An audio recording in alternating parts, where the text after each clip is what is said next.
ਰਾਘਵ ਦੇ ਫਾਦਰ ਨੇ ਬਟ ਮੇਰੇ ਨਾਲ ਇਕੁਅਲੀ ਐਜ਼ ਅ ਫਾਦਰ ਉਹਨਾਂ ਨੇ ਮੈਨੂੰ ਟਰੀਟ ਕੀਤਾ, ਗਾਈਡ ਕੀਤਾ। ਅੱਜ ਸਾਊਥ ਦੀ ਪਿਕਚਰਾਂ ਦਾ ਜਿਹੜਾ ਬਿਜ਼ਨਸ ਹੈ ਪੰਜਾਬ 'ਚ ਕਿੰਨਾ ਜ਼ਿਆਦਾ ਹੁੰਦਾ ਹੈ? ਮੈਂ ਪਹਿਲਾਂ ਮਾਡਲ ਸੀ, ਮਾਡਲਿੰਗ ਕਰਦੀ ਸੀ, ਤਦ ਹੀ ਨਰਵਸ ਤੇ ਐਕਸਾਈਟਮੈਂਟ ਦਾ ਬੈਲੈਂਸ ਚੱਲ ਰਿਹਾ ਵੈਸੇ ਤਾਂ।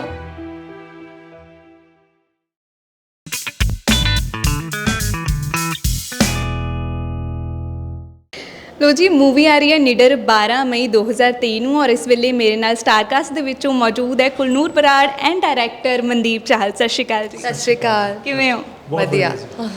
ਅੱਛਾ, ਸਭ ਤੋਂ ਪਹਿਲਾਂ ਤੇ ਤੁਹਾਨੂੰ ਮੂਵੀ ਦੇ ਲਈ ਬਹੁਤ-ਬਹੁਤ ਮੁਬਾਰਕਾਂ and welcome to Punjabi industry ਕੋਲ। Thank you so much. ਬਹੁਤ ਐਕਸਾਈਟਿਡ ਹਾਂ। ਨਰਵਸ ਤੇ ਐਕਸਾਈਟਮੈਂਟ ਦਾ ਬੈਲੈਂਸ ਚੱਲ ਰਿਹਾ ਵੈਸੇ ਤਾਂ। ਅੱਛਾ, ਸਭ ਤੋਂ ਪਹਿਲਾਂ ਮੈਂ ਤੁਹਾਡੇ ਤੋਂ ਪੁੱਛਣਾ ਚਾਹਾਂਗੀ ਕਿ ਸਬੱਬ ਕਿਵੇਂ ਬਣਿਆ ਮੂਵੀ ਨਾਲ ਜੁੜਨ ਦਾ? ਮੈਂ ਪਹਿਲਾਂ ਮਾਡਲ ਸੀ, ਮਾਡਲਿੰਗ ਕਰਦੀ ਸੀ, ਤਦ ਹੀ ਐਕਟਰ ਤਾਂ ਬਣਨਾ ਚਾਹੁੰਦੀ ਸੀ ਹਮੇਸ਼ਾ ਤੋਂ, ਬਟ ਬੈਕਿੰਗ ਨਹੀਂ ਸੀ ਕੋਈ। ਤਾਂ ਪਹਿਲਾਂ ਮਾਡਲਿੰਗ ਤੋਂ ਸਟਾਰਟ ਕੀਤਾ, ਗਰੂਮ ਕੀਤਾ ਆਪਣੇ ਆਪ ਨੂੰ, ਫਿਰ ਬੰਬੇ ਗਈ ਐਂਡ ਕਿਸੇ ਤਰ੍ਹਾਂ ਪ੍ਰੋਫਾਈਲ ਸ਼ੇਅਰ ਹੋਈ ਐਂਡ ਮੇਰੀ ਡੈਸਟੀਨੀ 'ਚ ਲਿਖੀ ਸੀ ਇਹ ਫਿਲਮ ਤੇ ਮਿਲ ਗਈ। ਚਲੋ, ਬਹੁਤ-ਬਹੁਤ ਮੁਬਾਰਕਾਂ ਤੁਹਾਨੂੰ। ਸਰ, ਤੁਹਾਡੇ ਤੋਂ ਮੈਂ ਪੁੱਛਣਾ ਚਾਹਾਂਗੀ ਕਿ ਜਿਵੇਂ ਸਟੋਰੀ ਹੈ ਮੂਵੀ ਦੀ, ਹੈ ਨਾ, ਟੈਰਰਿਜ਼ਮ ਐਂਡ ਇੰਡੀਆ, ਬਹੁਤ ਕੁਛ ਆਪਾਂ ਦਿਖਾ ਰਹੇ, ਇਮੋਸ਼ਨਸ ਦਿਖਾ ਰਹੇ ਹਾਂ। ਪਹਿਲਾਂ ਤੁਸੀਂ, ਮੈਂ ਚਾਹੁੰਦੀ ਹਾਂ ਦਰਸ਼ਕਾਂ ਨੂੰ ਦੱਸੋ ਕਿ ਜਦੋਂ ਮਾਰੂਕ ਸਾਹਿਬ ਨੇ ਤੁਹਾਡੇ ਨਾਲ ਸਟੋਰੀ ਡਿਸਕਸ ਕੀਤੀ ਹੋਏਗੀ, ਕਨਸੈਪਟ ਕਿਵੇਂ ਡਿਸਾਈਡ ਹੋਇਆ ਮੂਵੀ ਦਾ ਕਿ ਆਪਾਂ ਆਹ ਕਨਸੈਪਟ ਰੱਖਣਾ ਹੈ? ਦੇਖੋ, ਪਹਿਲਾਂ ਤਾਂ ਸਾਡਾ ਮੇਨ ਟਾਰਗੇਟ ਇਹ ਸੀਗਾ ਕਿ ਅਸੀਂ ਰਾਘਵ ਨੂੰ ਲਾਂਚ ਕਰਨਾ, ਠੀਕ ਹੈ। ਤੇ ਰਾਘਵ ਦਾ kind of personality, the kind of persona is caring, ਅਸੀਂ ਉਹਦੇ ਨਾਲ ਕੋਈ ਨਾ soft romantic chocolatey college romance ਵਾਲੀ ਕਹਾਣੀ ਨਹੀਂ ਸੀ ਕਰ ਸਕਦੇ, ਠੀਕ ਹੈ। The kind of personality is ਹੈ, ਸਾਨੂੰ ਉਸ ਤਰ੍ਹਾਂ ਦੀ ਹੀ ਇੱਕ ਹੈਵੀ ਸਟੋਰੀ ਚਾਹੀਦੀ ਸੀ ਉਹਦੇ ਵਾਸਤੇ, ਤਾਂ ਕਿ ਜਿਹਦੇ 'ਚ ਉਹ ਆਪਣੇ ਸਾਰੇ ਸਕਿੱਲਸ ਪੋਰਟਰੇ ਕਰ ਸਕੇ। ਔਰ ਉਹਦਾ ਮੇਨ ਫੋਟੇ ਸੀਗਾ ਐਕਸ਼ਨ। ਸਾਨੂੰ ਇੱਕ ਵਧੀਆ ਐਕਸ਼ਨ ਫਿਲਮ ਚਾਹੀਦੀ ਸੀ। ਫਿਰ ਮਾਰੂਕ ਸਾਹਿਬ ਨੇ ਇੱਕ ਸਟੋਰੀ ਦਿੱਤੀ, ਫਾਦਰ ਸਨ ਦੀ ਸਟੋਰੀ ਸੀਗੀ, ਬੜੀ ਇੱਕ ਇਮੋਸ਼ਨਲ ਅੰਡਰ ਕਰੰਟ ਫਾਦਰ ਸਨ ਸਟੋਰੀ ਹੈਗੀ ਹੈ। ਅਤੇ ਉਹਦੇ ਵਿੱਚ ਹੋਰ ਐਡ ਔਨ ਇਹ ਹੋ ਗਿਆ ਕਿ ਮੁਕੇਸ਼ ਜੀ ਉਹਦਾ ਫਾਦਰ ਪਲੇ ਕਰ ਰਹੇ ਸੀ, ਠੀਕ ਹੈ। ਬੀਇੰਗ ਪ੍ਰੋਡਿਊਸਰ ਤੋਂ ਇਸ ਫਿਲਮ ਨਾਲ ਜੁੜੇ ਹੋਏ ਸੀ, ਪਲੱਸ ਬੀਇੰਗ ਇੱਕ ਐਜ਼ ਐਨ ਐਕਟਰ ਮੁਕੇਸ਼ ਜੀ ਨੂੰ ਫਾਦਰ ਪਲੇ ਕਰਨ ਦਾ ਇੱਕ ਮੌਕਾ ਮਿਲਿਆ ਇਸ ਕਹਾਣੀ ਦੇ ਵਿੱਚ। ਐਂਡ ਸੈਕਿੰਡਲੀ, ਇਸ ਪਿਕਚਰ ਦੇ ਵਿੱਚ ਰਾਘਵ ਦੀ ਨਾ 2 ਸ਼ੇਡ ਨੇ, ਜਿਸ ਦੀ ਟ੍ਰੇਲਰ ਵੀ ਦੇਖਿਆ ਹੋਏਗਾ ਨਾ, ਉਹਦੇ 'ਚ 2 ਡਿਫਰੈਂਟ ਸ਼ੇਡ ਨੇ। ਅਤੇ ਸਾਨੂੰ ਲੱਗਿਆ this is the perfect concept, ਜਿਹਦੇ ਵਿੱਚ ਇੱਕ ਨਵਾਂ ਐਕਟਰ ਆਪਣੇ ਜਿੰਨੇ ਬੈਸਟ ਪੋਸੀਬਲ ਸਕਿੱਲਸ ਹੈਗੇ ਨੇ ਉਹ ਆਡੀਅנס ਦੇ ਸਾਹਮਣੇ ਰੱਖ ਸਕਦਾ ਹੈ। ਉਸ ਚੀਜ਼ ਵਾਸਤੇ ਉਦੋਂ ਉਸ ਮੂਮੈਂਟ ਤੋਂ ਇਸ ਨੀਡਰ ਦੀ ਸ਼ੁਰੂਆਤ ਹੋਈ। ਬਿਲਕੁਲ, ਮੈਂ ਇੱਥੇ ਇੱਕ ਐਡ ਕਰਨਾ ਚਾਹਾਂਗੀ, ਕਹਿਣਾ ਚਾਹਾਂਗੀ ਕਿ ਜਦੋਂ ਟੀਜ਼ਰ ਦੇਖਿਆ ਆਪਾਂ, ਹੈ ਨਾ, ਉਸ ਤੋਂ ਬਾਅਦ ਟ੍ਰੇਲਰ ਦੇਖਿਆ, ਲੱਗਾ ਹੀ ਨਹੀਂ ਕਿ ਕੋਈ ਬਾਲੀਵੁੱਡ ਮੂਵੀ ਹੈ। ਮਤਲਬ ਟੋਟਲੀ ਉਹ ਬਾਲੀਵੁੱਡ ਮੂਵੀ ਲੱਗ ਰਹੀ ਸੀਗੀ। ਇੱਕ ਜਿੰਨਾ ਜ਼ਿਆਦਾ, ਮਤਲਬ ਜੇਕਰ ਮੈਂ ਐਕਟਰਸ ਦੇ ਐਕਸਪ੍ਰੈਸ਼ਨਸ ਦੀ ਗੱਲ ਕਰਾਂ, ਹੈ ਨਾ, ਡਾਇਰੈਕਸ਼ਨ ਦੀ ਗੱਲ ਕਰਾਂ, ਐਵਰੀਥਿੰਗ ਵਾਸ ਮਾਈਂਡ ਬਲੋਇੰਗ। ਸੋ ਬਹੁਤ ਹੀ ਵਧੀਆ ਰਿਹਾ। ਅੱਛਾ ਗੁਲਨੂਰ, ਮੈਂ ਤੁਹਾਨੂੰ ਇਹ ਪੁੱਛਣਾ ਚਾਹਾਂਗੀ, ਜਿਵੇਂ ਤੁਸੀਂ ਪਹਿਲੀ ਵਾਰੀ ਕੰਮ ਕੀਤਾ, ਹੈ ਨਾ, ਕੀ ਚੈਲੰਜਸ ਤੁਹਾਨੂੰ ਲੱਗੇ ਕਿ ਮੈਂ ਫੇਸ ਕੀਤੇ, ਜਾਂ ਫਿਰ ਸੈੱਟ 'ਤੇ ਮਾਹੌਲ ਕਿੱਦਾਂ ਦਾ ਸੀ ਕਿ ਤੁਹਾਨੂੰ ਕੰਫਰਟੇਬਲ ਕੀਤਾ ਗਿਆ? ਕਿਹੜੇ ਚੈਲੰਜਸ ਫੇਸ ਕੀਤੇ ਤੁਸੀਂ?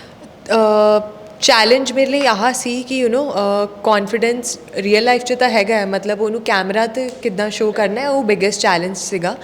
ਬਟ ਫਿਲਮ ਇੰਟੈਂਸ ਹੈ, ਬਟ ਮਾਹੌਲ ਇੰਨਾ ਕਾਮ ਅਤੇ ਇੰਨਾ ਸਭ ਬਹੁਤ ਕੇਅਰ ਰੱਖਦੇ ਸੀ ਇੱਕ ਦੂਸਰੇ ਦੀ।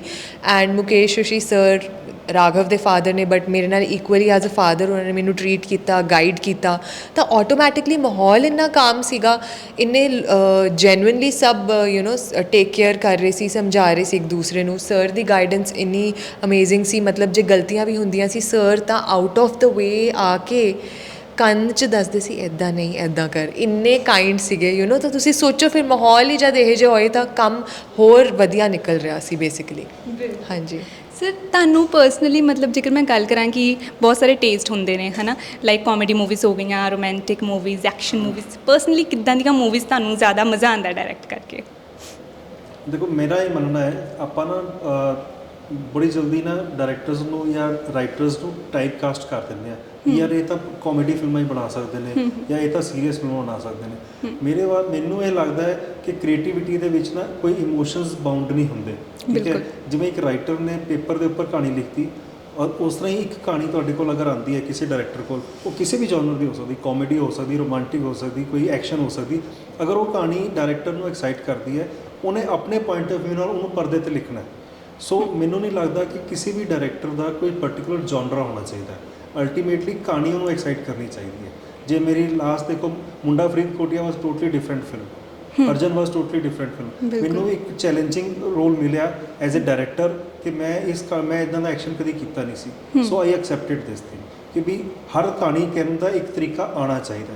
ਸੋ ਉਮੀਦ ਕਰਦੇ ਹਾਂ ਜੋ ਸਾਡੀ ਐਫਰਟ ਸੀ, ਜੋ ਸਾਡੀ ਥੋਟ ਸੀ, ਉਹ ਆਡੀਅנס ਨੂੰ ਵੀ ਚੰਗੀ ਲੱਗੇ। You accepted and performed really well, ਜਿੱਦਾਂ ਕਿ ਮੈਂ ਕਿਹਾ Thank you. ਅਸੀਂ ਤੇ ਬਹੁਤ ਐਕਸਾਈਟਡ ਆ ਮੂਵੀ ਦੇ ਲਈ। Thank you. ਅੱਛਾ, ਐਜ਼ ਅ ਡਾਇਰੈਕਟਰ ਮੈਂ ਚਾਹੁੰਦੀ ਤੁਸੀਂ ਇਸ ਸਵਾਲ ਦਾ ਜ਼ਰੂਰ ਜਵਾਬ ਦਿਓ।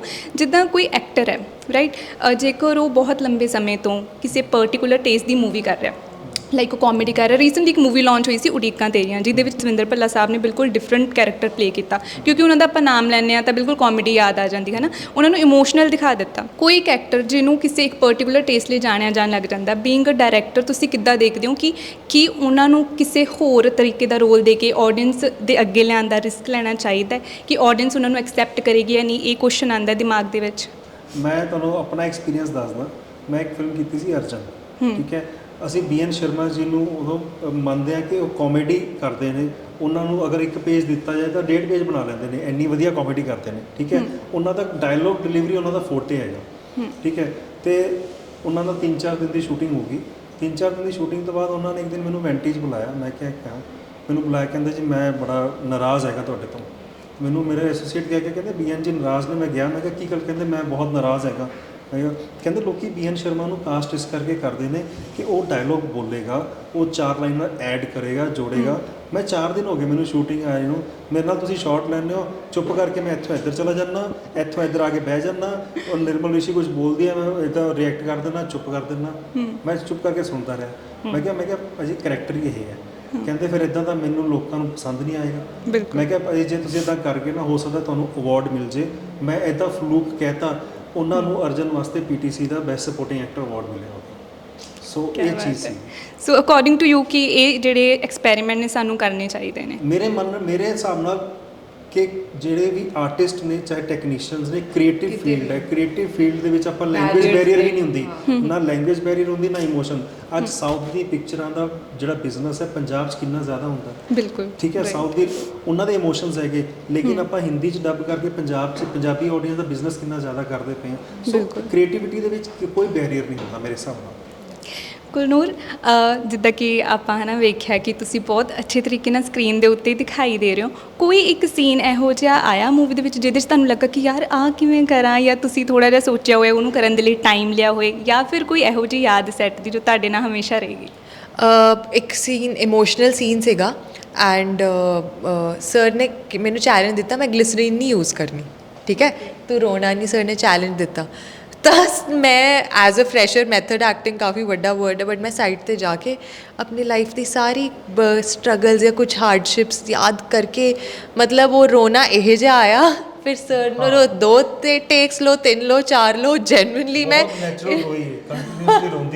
ਉਹ ਮੈਨੂੰ ਯਾਦ ਹੈ ਲਾਈਕ ਸਰ ਦੀ ਜਿੱਦਾਂ ਮੈਨੂੰ ਕਿਹਾ ਸੀ ਮੈਂ ਗਲਿਸਟਰੀਨ ਨਹੀਂ ਯੂਜ਼ ਕਰਨੀ, ਹੁਣ ਤੂੰ ਦੇਖ ਲੈ ਕਿੱਦਾਂ ਕਰਨਾ। ਤਾਂ basically I think he meant ਕਿ ਉਹ ਇਮੋਸ਼ਨ ਇੰਨਾ ਔਰਗੈਨਿਕ ਅਤੇ ਰॉ ਆਏ, ਤਾਂ ਉੱਦਾਂ ਹੀ ਫਿਰ ਮੈਂ ਉਹ ਡਿਲੀਵਰ ਕੀਤਾ। ਅਤੇ ਮੈਂ ਵੈਸੇ ਹੀ ਮੈਥਡ ਐਕਟਿੰਗ ਯੂਜ਼ ਕਰਨਾ ਚਾਹੂੰਗੀ ਆਪਣੇ ਪ੍ਰੋਜੈਕਟਸ। ਹਾਂਜੀ। ਅੱਛਾ, ਮੂਵੀ ਦੇ ਵਿੱਚ ਜੋ ਕੈਰੈਕਟਰ ਹੈ ਤੁਹਾਡਾ ਹੈ ਨਾ, ਔਰ ਰੀਅਲ ਲਾਈਫ ਦੇ ਵਿੱਚ ਜੋ ਗੁਰਨੂਰ ਹੈ, ਕਿੰਨਾ ਕੁ ਲੱਗਾ ਤੁਹਾਨੂੰ ਕਿ ਮੈਚਿੰਗ ਹੈ ਦੋਨੋਂ ਦੀ ਪਰਸਨੈਲਿਟੀ? ਮੈਨੂੰ ਲੱਗ ਗਿਆ ਕਿ ਮੈਨੂੰ ਫਿਲਮ ਵੀ ਇਸ ਕਰਕੇ ਮਿਲੀ, ਜਦ ਮੈਂ ਸਰ ਨੂੰ ਮਿਲੀ, ਇਹਨਾਂ ਨੇ ਜਦ ਮੈਨੂੰ ਬੁਲਾਇਆ ਸ਼ਾਰਟ ਲਿਸਟ ਕਰਕੇ, ਕਿ ਰੀਅਲ 'ਚ ਵੀ ਮੇਰੀ ਇਹ ਜਦ ਫਨ ਸਾਈਡ ਹੈ ਇਹ ਜੀ ਹੈ ਕਿ ਮੈਂ ਸਰ ਨੂੰ ਆਪਣੇ ਆਪ ਨੂੰ ਇੰਨਾ ਜੈਨੂਇਨਲੀ ਰॉली ਆਪਣੇ ਆਪ ਨੂੰ ਰੈਪਰੈਜ਼ੈਂਟ ਕਰ ਰਹੀ ਸੀ ਕਿ ਸਰ ਨੇ ਤਾਂ ਹੀ ਮੇਰੇ 'ਚ ਮੇਬੀ ਦੇਖਿਆ ਇਹ ਕੈਰੈਕਟਰ। ਤਾਂ ਮੈਂ ਕਿਉਂਕਿ ਰੀਅਲ ਲਾਈਫ 'ਚ ਮੈਂ ਰਿਲੇਟ ਕਰ ਸਕਦੀ ਹਾਂ ਬਹੁਤ, ਉਹ ਫਨ ਐਂਡ ਪ੍ਰੈਂਕਸ ਕਰਨੇ ਜਾਂ ਥੋੜ੍ਹਾ ਜੋ ਵੀ ਹੈ ਆਲ ਦੈਟ, ਤਾਂ ਸਰ ਉਹ ਦੇਖ ਪਾਏ, ਦੈਟਸ ਵਾਈ ਉਹਨਾਂ ਨੇ ਮੈਨੂੰ ਕਾਸਟ ਕੀਤਾ ਆਈ ਫੀਲ। ਸਰ, ਜਿਵੇਂ ਆਪਾਂ ਮੂਵੀ ਦੇ ਵਿੱਚ ਦੇਖਦੇ ਹਾਂ ਕਿ ਲਾਈਕ ਟੈਰਰਿਜ਼ਮ ਹੈ ਨਾ, ਇੰਡੀਆ ਦਾ ਇੱਕ ਮੁੱਦਾ ਹੈ। ਸੋ ਮੈਂ ਤੁਹਾਡੇ ਤੋਂ ਪੁੱਛਣਾ ਚਾਹੁੰਦੀ ਹਾਂ ਕਿ ਲਾਈਕ ਆਰਮੀ ਪਰਸਨਸ ਜੋ ਨੇ ਹੈ ਨਾ, ਮੂਵੀ ਦੇ ਵਿੱਚ ਆਪਾਂ ਦਿਖਾਇਆ ਵਾ ਕਿ ਉਹ ਸਾਰਾ ਸਿਨੈਰੀਓ ਦਿਖਾਇਆ ਗਿਆ, ਉਹਨਾਂ ਦੇ ਕਿੱਦਾਂ ਉਹ ਆਪਦੇ ਘਰਦਿਆਂ ਤੋਂ ਦੂਰ ਰਹਿੰਦੇ ਨੇ, ਪ੍ਰੋਟੈਕਟ ਸਾਨੂੰ ਕਰਦੇ ਨੇ। ਸੋ ਕਿੱਦਾਂ ਇੱਕ ਆਰਮੀ ਪਰਸਨ ਦੀ ਲਾਈਫ ਨੂੰ ਤੁਸੀਂ ਦੇਖਦੇ ਹੋ? ਆਰਮੀ ਪਰਸਨ, ਮੈਂ ਕਹਿੰਦਾ ਕਿ ਮਤਲਬ ਹਰ ਘਰ ਦੇ ਵਿੱਚ ਇੱਕ ਬੰਦਾ ਆਰਮੀ 'ਚ ਜਾਣਾ ਚਾਹੀਦਾ ਹੈ ਹਿੰਦੁਸਤਾਨ ਦਾ, ਕਿਉਂਕਿ ਉਹ ਨੇ ਜਦੋਂ ਉਹ ਬਾਰਡਰ 'ਤੇ ਖੜੇ ਨੇ ਤਾਂ ਆਪਾਂ ਸਕੂਨ ਦੀ ਜ਼ਿੰਦਗੀ ਜੀਨੇ, ਕਿਉਂਕਿ ਸਾਨੂੰ ਪਤਾ ਸਾਨੂੰ ਪ੍ਰੋਟੈਕਟ ਉਹ ਕਰਦੇ ਨੇ, ਠੀਕ ਹੈ। ਉਹ ਆਰਮੀ ਪਰਸਨ ਇਸ ਤਰ੍ਹਾਂ ਦੇ ਹੁੰਦੇ ਨੇ ਜਿਨ੍ਹਾਂ ਨੂੰ ਪਤਾ ਹੈ ਕਿ ਅਸੀਂ ਬਾਰਡਰ 'ਤੇ ਜਾ ਰਹੇ ਹਾਂ, ਔਰ ਹੋ ਸਕਦਾ ਅਸੀਂ ਵਾਪਸ ਨਾ ਆਈਏ, ਠੀਕ ਹੈ। ਔਰ ਉਹਨਾਂ ਦੀ ਫੈਮਿਲੀ ਦਾ ਜੋ ਇਮੋਸ਼ਨਸ ਹੁੰਦਾ, ਆਪਾਂ ਆਮ ਕਈ ਵਾਰ ਥੋੜ੍ਹੇ ਕਿਸੇ ਨੂੰ ਸੱਟ ਵੀ ਲੱਗ ਜਾਂਦੀ ਹੈ ਨਾ, ਪੂਰੀ ਫੈਮਿਲੀ ਨੂੰ ਟੈਨਸ਼ਨ ਹੋ ਜਾਂਦੀ ਹੈ, ਐਕਸੀਡੈਂਟ ਹੋ ਜਾਂਦਾ, ਨਹੀਂ ਤੂੰ ਅੱਗੇ ਤੋਂ ਕੱਲ੍ਹ ਤੋਂ ਗੱਡੀ ਨਹੀਂ ਚਲਾਉਣਾ, ਨਹੀਂ ਕੱਲ੍ਹ ਤੋਂ ਤੂੰ ਇੱਦਾਂ ਇਹ ਕੰਮ ਨਹੀਂ ਕਰਨਾ, ਆਪਾਂ ਕਹਿਣ ਲੱਗ ਜਾਂਦੇ ਹਾਂ, ਠੀਕ ਹੈ। ਇੱਥੇ ਆਪਾਂ ਹਰ ਦੂਜੇ ਦਿਨ ਇੱਕ ਖਬਰ ਸੁਣਦੇ ਹਾਂ ਕਿ ਬਾਰਡਰ ਦੇ ਉੱਪਰ ਕੋਈ ਨਾ ਕੋਈ ਸਾਡਾ ਜਵਾਨ ਸ਼ਹੀਦ ਹੋ ਗਿਆ, ਲੇਕਿਨ ਫਿਰ ਵੀ ਜਦੋਂ ਫੈਮਲੀਜ਼ ਦੇ ਪਿੱਛੋਂ ਖੁਸ਼ੀ ਨਾਲ ਛੁੱਟੀ ਤੋਂ ਆਏ ਬੰਦੇ ਨੂੰ ਜਦੋਂ ਭੇਜਿਆ ਜਾਂਦਾ ਹੈ ਉੱਥੇ, ਤਾਂ ਉਹ ਇੱਕ ਜਜ਼ਬਾ ਨਾ, ਉਹ ਪੂਰੇ ਮੈਂ ਕਹਿੰਦਾ ਹਰ ਫੈਮਿਲੀ ਦੇ ਵਿੱਚ ਉਹ ਜਜ਼ਬਾ ਹੋਣਾ ਚਾਹੀਦਾ ਹੈ। ਹਰ ਫੈਮਿਲੀ ਦੇ ਵਿੱਚ ਇੱਕ ਬੰਦਾ ਜ਼ਰੂਰ ਆਰਮੀ 'ਚ ਹੋਣਾ ਚਾਹੀਦਾ ਹੈ। ਬਿਲਕੁਲ। ਅੱਛਾ, ਮੂਵੀ ਦੇ ਵਿੱਚ ਜਿਵੇਂ ਪੂਰਾ ਐਕਸ਼ਨ ਪ੍ਰੋਪਰ ਦਿਖਾਇਆ ਗਿਆ ਹੈ ਨਾ, ਉਹ ਜਿੱਦਾਂ ਮੈਂ ਕਿਹਾ ਕਿ ਲੱਗ ਨਹੀਂ ਰਿਹਾ ਸੀ ਕਿ ਬਾਲੀਵੁੱਡ ਮੂਵੀ ਹੈ, ਪੂਰਾ ਬਾਲੀਵੁੱਡ ਵਾਲਾ ਐਕਸ਼ਨ। ਸੋ ਕੋਈ ਇੱਕ ਸੀਨ ਜਿਹਦੇ 'ਚ ਤੁਹਾਨੂੰ ਲੱਗਾ ਕਿ ਯਾਰ ਇਹਦੇ 'ਚ ਬੜਾ ਟਾਈਮ ਲੱਗ ਗਿਆ, ਕੋਈ ਇੱਕ ਇਹੋ ਜਿਹਾ ਸੀਨ ਤੁਹਾਨੂੰ ਯਾਦ ਹੋਏ? ਇੱਦਾਂ ਦਾ ਪਰਟੀਕੂਲਰ ਕੁਝ ਹੈ ਨਹੀਂ, ਬਟ ਸਾਨੂੰ ਐਕਸ਼ਨ ਸੀਕੁਐਂਸ ਕਰਨ ਤੇ ਤਾਂ ਡੈਫੀਨਿਟਲੀ ਸਾਨੂੰ ਟਾਈਮ ਲੱਗਿਆ। ਠੀਕ ਹੈ, ਇੱਕ ਦੋ ਸੀਕੁਐਂਸ ਐਸੇ ਸੀ ਜਿਹੜੇ ਮੈਂ ਚਾਹੁੰਦਾ ਸੀ ਮੈਂ ਡੁਪਲੀਕੇਟ ਨਾਲ ਕਰਾਂ। ਮੈਂ ਪਹਿਲਾ ਸ਼ਾਟ ਡੁਪਲੀਕੇਟ ਨਾਲ ਲੈ ਲਿਆ ਕਿਉਂਕਿ ਵਾਈਡ ਸ਼ਾਟ ਸੀਗਾ, ਕਾਫੀ ਵੱਡਾ ਐਕਸ਼ਨ ਸੀਗਾ। ਫਿਰ ਰਾਘਵ ਆਇਆ ਮੇਰੇ ਕੋਲ, ਕਹਿੰਦਾ ਸਰ ਇਹ ਸ਼ਾਟ ਮੈਂ ਖੁਦ ਦੂੰਗਾ। ਮੈਨੂੰ ਲੱਗਦਾ ਵੀ ਬੀਇੰਗ ਆਪਾਂ ਕਈ ਵਾਰ ਸੀਨੀਅਰ ਐਕਟਰ ਵੀ ਕਹਿ ਦਿੰਦੇ ਡੁਪਲੀਕੇਟ ਯੂਜ਼ ਕਰ ਲਓ। ਈਵਨ ਮੁਕੇਸ਼ ਜੀ ਨੇ ਵੀ ਕਿਹਾ ਵੀ ਤੂੰ ਕਰ ਲੈ, ਕਹਿੰਦਾ ਨਹੀਂ ਮੈਂ ਦਾਂਗਾ। ਤੇ ਫਿਰ ਅਸੀਂ ਦੁਬਾਰਾ ਉਸ ਸ਼ਾਟ ਨੂੰ ਰੀਟੇਕ ਕੀਤਾ ਔਰ ਰਾਘਵ ਨੇ ਆਪਣਾ ਸ਼ਾਟ ਪੂਰਾ ਫੀਅਰਲੈਸਲੀ ਦਿੱਤਾ। ਸੋ ਹੀ ਪਰਫਾਰਮ ਵੈਰੀ ਵੈਲ, ਮੇਰੀ ਬਿਯੋਂਡ ਐਕਸਪੈਕਟੇਸ਼ਨ ਹੈ। ਠੀਕ ਹੈ, ਔਰ ਉਹਦੇ ਵਾਸਤੇ ਵੀ ਵੱਡਾ ਚੈਲੰਜ ਸੀਗਾ ਕਿਉਂਕਿ ਉਹਦੇ ਇੱਕ ਤਾਂ ਆਪਣੇ ਆਪ ਨੂੰ ਪ੍ਰੂਵ ਕਰਨਾ ਸੀ, ਸੈਕੰਡਲੀ ਉਹਦੇ ਹਰ ਸੀਨ ਦੇ ਵਿੱਚ ਆਪਣੇ ਫਾਦਰ ਦੇ ਨਾਲ ਸੀਗਾ, ਮੁਕੇਸ਼ ਜੀ ਦੇ ਨਾਲ। ਉਹਨਾਂ ਦਾ ਐਕਟਿੰਗ ਦਾ ਇੰਨਾ ਐਕਸਪੀਰੀਅੰਸ ਸੀਗਾ। ਬਟ ਜਦੋਂ ਤੁਸੀਂ ਫਿਲਮ ਦੇਖੋਗੇ ਨਾ, ਟਿਲ ਐਂਡ ਆਉਂਦੇ he has overcome that person. ਠੀਕ ਹੈ, ਤੁਹਾਨੂੰ ਲੱਗੇਗਾ ਕਿ ਮੁਕੇਸ਼ ਜੀ ਸਾਈਡ ਤੇ ਰਹਿ ਗਏ and now he is the main person ਜਿਹੜਾ ਫਿਲਮ ਨੂੰ ਕੈਰੀ ਕਰਕੇ ਅੱਗੇ ਜਾ ਰਿਹਾ ਹੈ। ਕੁਲਨੂਰ ਬਾਰੇ ਕੀ ਕਹਿਣਾ ਚਾਹੋਗੇ ਤੁਸੀਂ, ਜਿੱਦਾਂ ਉਹਨਾਂ ਨੇ ਕਿਹਾ ਕਿ ਤੁਹਾਡੀ ਮਤਲਬ ਕਾਲ ਆਈ ਸੀ? ਮੈਂ ਕਹਾਂਗਾ ਕਿ ਜਿਸ ਤਰੀਕੇ ਦੇ ਨਾਲ ਕੁਲਨੂਰ ਨੇ ਆਪਣੇ ਆਪ ਨੂੰ ਕਹਾਣੀ ਦੇ ਵਿੱਚ ਆਪਣੇ ਆਪ ਨੂੰ ਮਤਲਬ ਪ੍ਰੈਜ਼ੈਂਟ ਕੀਤਾ, ਆਪਣੇ ਆਪ ਨੂੰ ਕਿਰਦਾਰ ਦੇ ਵਿੱਚ ਆਪਣਾ ਢਾਲਿਆ। ਜਿਸ ਤਰ੍ਹਾਂ ਦਾ ਸਾਨੂੰ ਕਿਰਦਾਰ ਚਾਹੀਦਾ ਸੀ, ਇੱਕ ਗਰਲ ਨੈਕਸਟ ਡੋਰ ਚਾਹੀਦੀ ਸੀ, ਬਿਲਕੁਲ ਸਿੱਧੀ ਸਾਦੀ ਜਿੱਦਾਂ ਕੁੜੀਆਂ ਹੁੰਦੀਆਂ ਨੇ ਘਰ ਦੀਆਂ। ਠੀਕ ਹੈ, ਉਹਨਾਂ 'ਚ ਜ਼ਿਆਦਾ ਫੂਫਾ ਨਹੀਂ ਹੁੰਦਾ। ਆਪਾਂ ਦੇਖ ਲੈਂਦੇ ਹਾਂ ਕਰੈਕਟਰ ਬਣਾ ਲੈਂਦੇ ਨੇ ਪਿੰਡ ਦੇ, ਲੇਕਿਨ ਉਹਨਾਂ ਦਾ ਰਹਿਣ ਸਹਿਣ, ਖਾਣ ਪੀਣ, ਕਾਸਟਿਊਮ ਆਪਾਂ ਇੰਝ ਦਿਖਾ ਦਿੰਦੇ ਹਾਂ ਜਿੱਦਾਂ ਉਹ ਸ਼ਹਿਰੀਆਂ ਤੋਂ ਵੀ ਵੱਧ ਹੁੰਦੇ ਨੇ। ਕਈ ਫਿਲਮਾਂ 'ਚ ਇੱਦਾਂ ਹੁੰਦਾ, ਕੁੜੀਆਂ ਆਪਾਂ ਪਿੰਡ ਦੀਆਂ ਦਿਖਾਉਂਦੇ। ਕੁੜੀ ਸ਼ਹਿਰ ਦੀ ਹੈਗੀ ਹੈ, ਗਰਲ ਨੈਕਸਟ ਡੋਰ ਹੈਗੀ ਹੈ, ਉਹਨੇ ਪਰਫਾਰਮ ਬਹੁਤ ਅੱਛਾ ਕੀਤਾ। ਅੱਛਾ, ਜਿੱਦਾਂ ਹੁਣ ਕੁਲਨੂਰ ਨੇ ਕਿਹਾ ਕਿ ਮੇਰੀ ਪਰਸਨੈਲਿਟੀ ਜਿਹੜੀ ਆ ਉਹ ਨਾ ਫਨ ਲਵਿੰਗ ਆ, ਹੈ ਨਾ, ਔਰ ਤੁਹਾਨੂੰ ਵੀ ਤੁਹਾਡੇ ਚਿਹਰੇ 'ਤੇ ਤੁਸੀਂ ਹਸਮੁਖ ਜਾਏ ਹੋ। ਆਪਾਂ ਨੇ ਗੇਮ ਖੇਡਣੀ ਹੈ ਬਿਲਕੁਲ ਛੋਟੀ ਜਿਹੀ। ਠੀਕ ਹੈ, ਸੋ ਗੇਮ ਕੀ ਹੈ ਕਿ ABC ਵਾਈਜ਼ ਨਾ ਤੁਸੀਂ ਗੱਲ ਕਰਨੀ ਹੈ। A ਤੋਂ ਕੁਲਨੂਰ ਸ਼ੁਰੂ ਕਰਨਗੇ, ਜਿੱਦਾਂ ਕਿ ਫੋਰ ਐਗਜ਼ਾਮਪਲ ਅੱਜ ਮੈਂ ਸਵੇਰੇ ਲੇਟ ਉੱਠੀ, ਤੁਹਾਡਾ ਨੈਕਸਟ ਸੈਂਟੈਂਸ B ਤੋਂ ਹੋਣਾ ਚਾਹੀਦਾ ਹੈ। ਅੱਛਾ, ਓਕੇ। ਸੋ ਜਿੰਨੇ ਜ਼ਿਆਦਾ ਟਾਈਮ ਲਿਆ, ਦੇਖੋ ਤੁਸੀਂ A ਤੋਂ ਕਿਹਾ ਕਿ ਅੱਜ ਮੈਂ ਸਵੇਰੇ ਲੇਟ ਉੱਠੀ, ਉਹਨਾਂ ਨੇ ਕਿਹਾ ਕਿ ਬਹੁਤ ਲੇਟ ਟੈਂਸਸ ਹੈ ਉਹ ਵੀ ਲਾਈਕ ਇਟ ਸ਼ੁੱਡ ਕਨੈਕਟ। ਨਹੀਂ, ਜ਼ਰੂਰੀ ਨਹੀਂ ਹੈ। AB ਤੇ B C A ਦੁਬਾਰਾ ਤੋਂ ਜੇਕਰ ਮੈਨੂੰ ਇਨਕਲੂਡ ਕਰਨਾ ਤਾਂ ਮੈਂ ਹੋ ਜਾਂਦੀ ਹਾਂ। ਚਲੋ ਕੋਈ ਗੱਲ ਜਾਂ ਨਹੀਂ, ਫਿਰ ਚੱਲਣੀ ਹੈ A to Z। ਦੇਖ ਲੈਣਗੇ ਕਦ ਤੱਕ ਚੱਲਣੀ ਹੈ। ਹਾਂ ਬਿਲਕੁਲ, ਜਿੰਨੇ ਜ਼ਿਆਦਾ ਟਾਈਮ ਲਈ ਉੱਥੇ ਆਪਾਂ ਕੱਟ, ਫਿਰ ਦੂਜਾ ਬੰਦਾ ਜਿੱਤ ਜੂਗਾ। ਠੀਕ ਹੈ, ਠੀਕ ਹੈ, ਡਨ। ਓਕੇ ਸ਼ੁਰੂ ਕਰੀਏ। ਬਹੁਤ ਲੇਟ ਆਈ, ਚਲੋ ਫੇਰ ਕੀ ਹੋਇਆ, 2 ਘੰਟੇ ਲੇਟ ਸੀ। ਐਦਾਂ ਤਾਂ ਹੁੰਦਾ ਹੀ ਰਹਿੰਦਾ। ਫਿਰ ਇਦਾਂ ਨਹੀਂ ਹੋਣਾ ਚਾਹੀਦਾ, ਗੱਲਾਂ ਕਰ ਲੈਂਦੇ ਆ ਚਲੋ, ਹਮੇਸ਼ਾ ਹੀ ਕਰਦੇ। ਇਸ ਲਈ ਕਹਿ ਰਹੀ ਹੈ ਕਿ ਕਰ ਲੈਂਦੇ। ਜਦ ਵੀ ਆਓ ਇਹੀ ਗੱਲ ਸੁਣਨ ਨੂੰ ਮਿਲਦੀ ਹੈ ਤੇਰੀ। ਕੱਲ ਨੂੰ ਵੀ ਆਈ ਗੱਲਾਂ ਕਰਾਂਗੇ ਫਿਰ। ਲੈ ਕਰ ਲੈ ਫਿਰ, ਮੈਂ ਨਹੀਂ ਕਰਨੀ। ਨਾ ਕਰਦੀ ਰਹਿ ਕਰ ਤੂੰ। ਓਹੋ, ਪੀ ਲੈ ਪਾਣੀ, ਪੀ ਲੈ।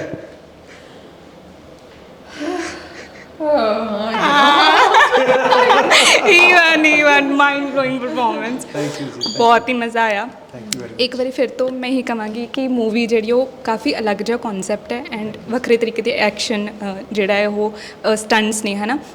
ਤੁਹਾਨੂੰ ਇੱਕ ਵਾਰੀ ਫਿਰ ਤੋਂ ਪੰਜਾਬੀ ਇੰਡਸਟਰੀ 'ਚ ਬਹੁਤ ਬਹੁਤ ਤੁਹਾਡਾ ਸਵਾਗਤ ਹੈ। ਐਂਡ ਸਰ ਤੁਸੀਂ ਵੀ ਇੱਦਾਂ ਦੇ ਹੋਰ ਕਨਸੈਪਟ ਸਾਡੇ ਲਈ ਲੈ ਕੇ ਆਉਂਦੇ ਰਹੋ, ਇਹੀ ਅਸੀਂ ਚਾਹੁੰਦੇ ਹਾਂ। ਸੋ ਤੁਸੀਂ ਵੀ ਆਪਣੀ ਨੇਲੇ ਸਿਨੇਮਾ ਘਰਾਂ ਦੇ ਵਿੱਚ ਜਾ ਕੇ ਦੇਖਣਾ ਨਾ ਭੁੱਲਣਾ। ਨਿਡਰ।